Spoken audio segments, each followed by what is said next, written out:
Right, so hello everyone. My name is Benedikt Hösl and I'm going to present you the study which was part of my master thesis and focuses on a more psychological side of climbing. Okay, so this figure shows the development of cases of incapacity for work, in German Fälle von Arbeitsunfähigkeit, over the past years, broken down for several types of illnesses.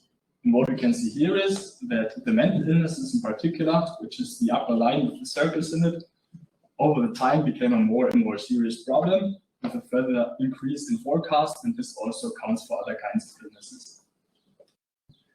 The positive is we know that physical activity has beneficial effects both on physical and mental health, and therefore could be a good solution to counteract such negative trends. But in general, there is one big problem in our society, which is that most of the people are only insufficiently physically active. And therefore, it makes sense to take a closer look at the determinants of physically active behavior. Two mechanisms that are associated with physical activity are, among others, the affective state and the expectancy. The affective state can be categorized along the dimensions affective valence and affective arousal or activation. It means you feel rather good or bad, pleasant or unpleasant, and at the same time more or less activated. Research has consistently shown that there are lots of positive effects of the physical activity on the affective state or improvements, and that these effects seem to be reinforced by green exercise, which is physical activity that is carried out outdoors in natural surroundings. And such beneficial effects also seem to exist for climbing-specific activities. In terms of expectancy, I focus on the following variables, which is the self-efficacy expectation, as a person's belief that he or she can successfully deal with certain situations due to his or her own competence. The outcome expectancy is the expectancy that a behavior will result in certain consequences or benefits. And hereby it makes sense to differentiate between proximal and distal outcome expectancies. So whether these consequences are expected in a more short-term or in a more long-term way. Short-term, like for example, affective outcomes, and long-term, like health-related outcomes. And the last variable is the intention for a behavior. And research has shown that there are lots of positive associations between these constructs on the one hand, but with physical activity or behavior in general on the other side. And also in terms of expectancy, there might be a reinforcing effect of green exercise. And some authors suggest that green exercise may be associated, for example, with higher, stronger intention, but in general, there's no consensus and only little research. Because no study is known that compares indoor and outdoor climbing in terms of these two constructs, I wanted to address this research gap by my thesis, and therefore I used the following research questions. First was, does an outdoor sport climbing session have greater positive effects on the affective state than an indoor session? Second, whether the participants reported stronger intention after the outdoor climbing session than after the indoor session? And last, if there's a positive connection between expectancy and intention, and if this effect is stronger outdoors than indoors. In total, 48 persons participated completely. Most of them were male with an average age of about 27 years. And for the study, I used the within subjects design where the participants had to climb both indoors and outdoors. And the procedure was the following. So at first they had to complete a baseline measure, and thereby they got lots of instructions, and afterwards start with one climbing session. And thereby they could choose whether they start with the indoor or the outdoor session, but within a certain period of time, which is the switching phase here, they had to catch up with the complementary session. And before, during, and after every climbing session, they had to complete another questionnaire. The following variables were measured. The affective state, which is valence and perceived activation, was measured before, during, and after each climbing session. The proximal outcome expectancies were measured before and after each climbing session, and they refer to more short-term effective consequences of a behavior. The distal expectancies were measured at the baseline level, and they refer to more long-term consequences of a behavior, and they have an additional social and physical component. The intention for future climbing sessions was measured after each climbing session, and self-efficacy was measured at the baseline level. All variables or instructions were referred to sport climbing, and the whole survey was conducted online via line survey. Then we jump to the results. For the first question, I used the repeated measures ANOVA with the two factors setting, which is indoors and outdoors, and test time, which is before, during, and after the climbing session, so T1, T2, T3. And what I found here was that both for valence and perceived activation, I found significant main effects for these two factors, but no interaction. And when we take a look at the figure on the right, we can see that the effective valence, which is on the x-axis, significantly increased through every test time point, both indoors and outdoors, whereas the perceived activation on the y-axis significantly increased from T1 to T2 and decreased from T2 to T3 in a non-significant way. We can also see that the effective state outdoors was at each test time point higher than indoors, but there was no interaction. So already at the starting point, there are differences in the scores, so like this offset, which is quite interesting. For the second question, I used a t-test, and when we take a look at the means for the intention, we can see that the mean score outdoors was higher than indoors, indicating stronger intention after the outdoor climbing session, and this effect was statistically significant.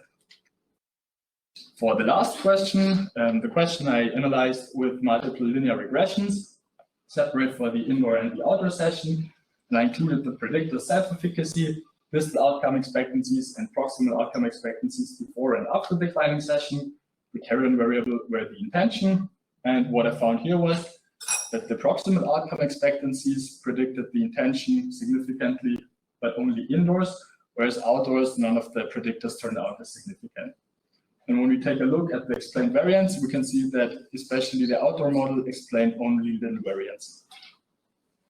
To summarize these findings, we saw that outdoor climbing was associated with a better effective state than indoor climbing, and this is largely consistent with the state of research, but I did not find an interaction which I was expecting.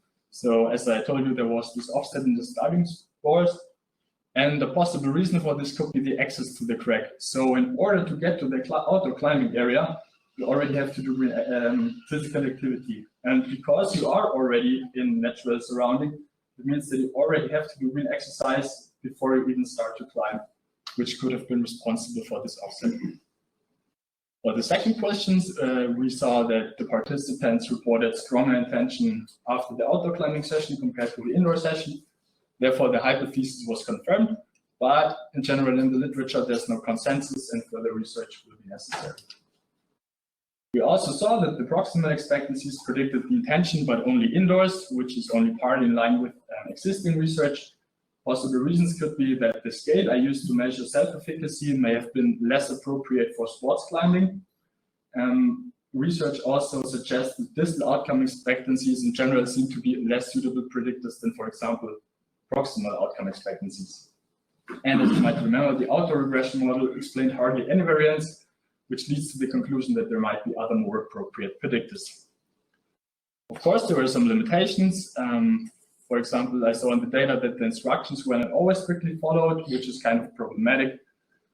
Due to economic reasons, I did not control for the influences of previous climbing sessions. And of course, the sample was relatively young, mostly male and high educated, so you can't generalize these results without any other problems to other populations. But nevertheless, the study provided valuable results, which in turn can be used for further research as a base. And finally, we saw that outdoor climbing was associated with better effective state and, for example, strong intentions in indoor climbing. And this is good because this might increase the probability that the climbing behavior will also be continued in the future.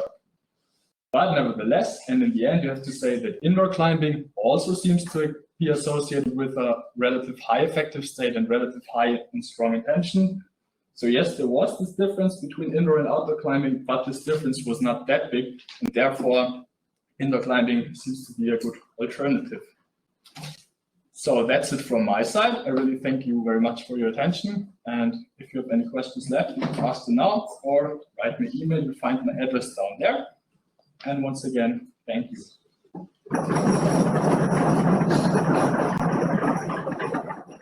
you, Benedikt. It's a great presentation. Who has a question? We have time for one or two. No, I think it can be the second one. Thomas, did you have one? No? Oh, okay, so let's see. Thank you again.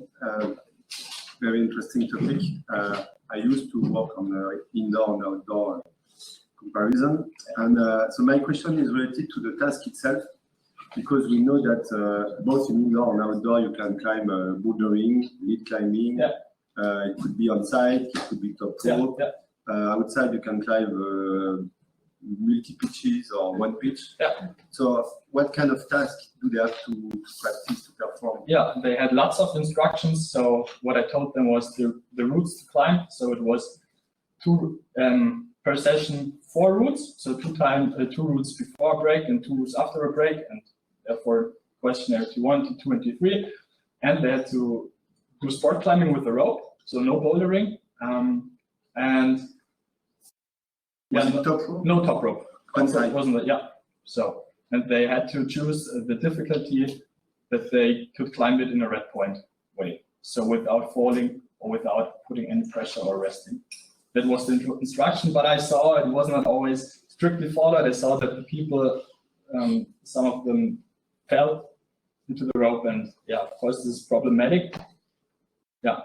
Were they instructed to climb near their maximum grade of difficulty? No, I told them that they can self-select. Or... Yeah, they could mostly self-select, but I told them please climb it that way that you won't fall into the rope and you don't have to rest. So there should be at a solid red point level. Whether they did, I can't choose. I can't control, but yeah. Can they preview the route before selecting them? Yeah. So yeah, that was all allowed. So this part is very important. Yeah. Because when you play on expectancy, yeah, then you have to be able to self-assess or to self-estimate yourself and to project yourself on the task. Yeah. And in climbing, we have the chance to watch the route. So we can have expectation based on that. And climbing without falling is not the same as climbing the hardest or the fastest you can. Sure, it was also kind of a safety reason. So no one had to push their limits, and I think the problem is some people do not like to push their limits, whereas others do like. But you have to do comparable situations, and that's why I did it this way. It would be very interesting to redo the same study, but with different instruction. Yeah. Just to understand if when you push them, Yeah. if we invite them to climb safely, Yeah. safety or pushing people is change the way they estimate their expectancy, for instance. Yeah. I think it's There's lots.